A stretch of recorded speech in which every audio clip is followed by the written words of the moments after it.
Hey, you crazy kids. Let's graph some lines. Today's essential question is, how can I graph lines in slope-intercept form, which if you remember is y equals mx plus b, and standard form, which is ax plus by equals c. These letters don't stand for anything, they just are the way that this form is arranged.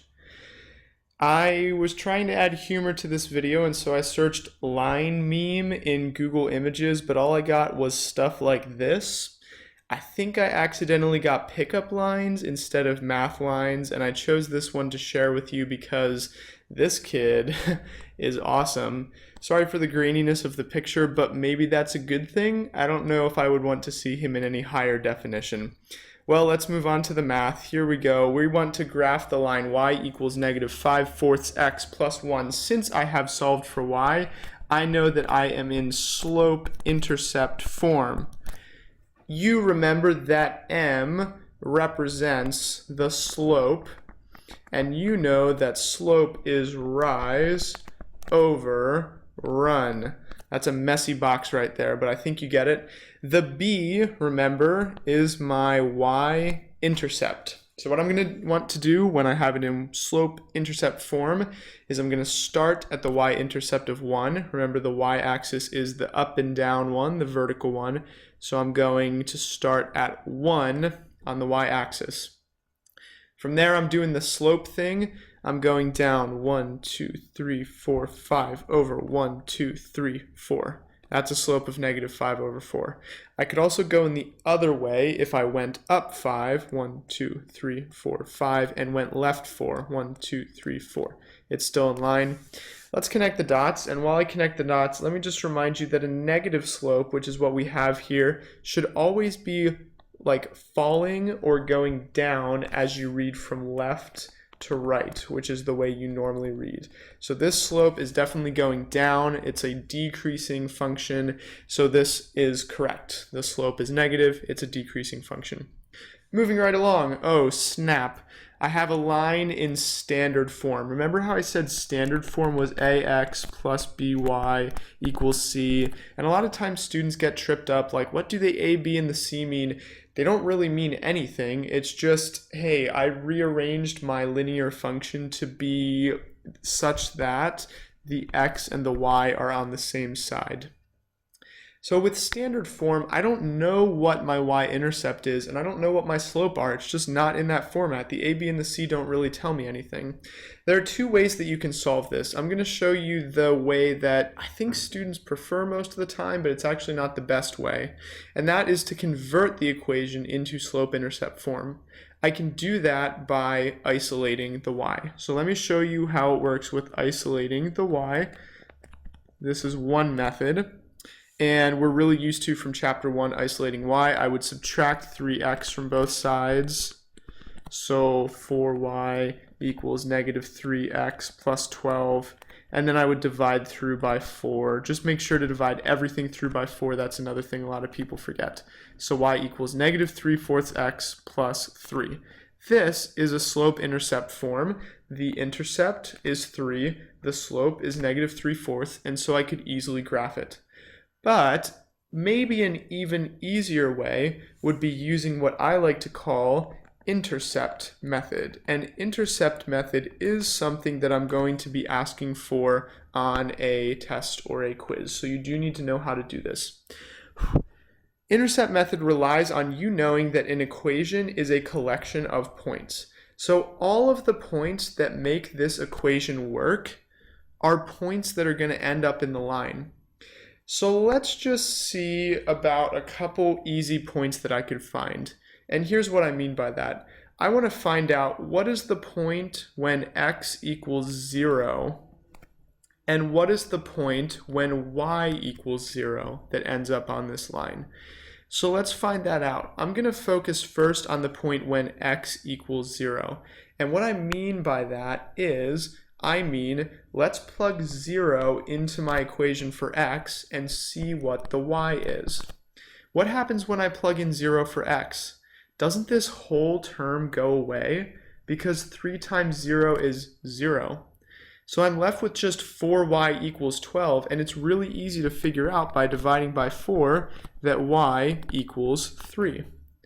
So looking at this point, when x is 0, I just found that y equals 3. That's super useful. Now I know a point on the line, and I can graph it. That happens to be the y-intercept. Over 0 up 3 is right there. Now let's find out what happens when I plug in a y of 0. When I plug in 0 for y, I'm looking for what does the x equal. And remember, when I plug in 0 for y, this whole thing just dies, much like the dinosaurs. So x can easily be solved for by dividing by 3. And we know that x now equals 4. So my point when y equals 0 is 4.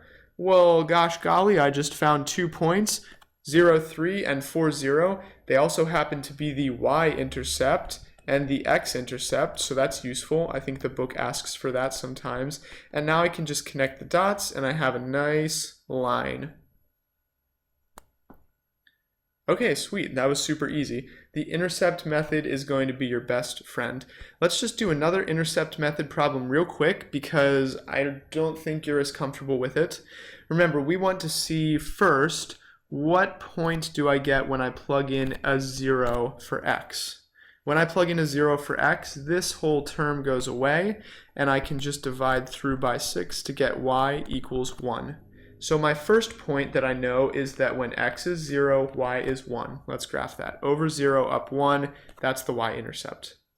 The other point I can easily find would be plugging in a 0 for y. When I plug in a 0 for y, this whole term goes away, and I'm left with just dividing by -3 to give me that x equals -2.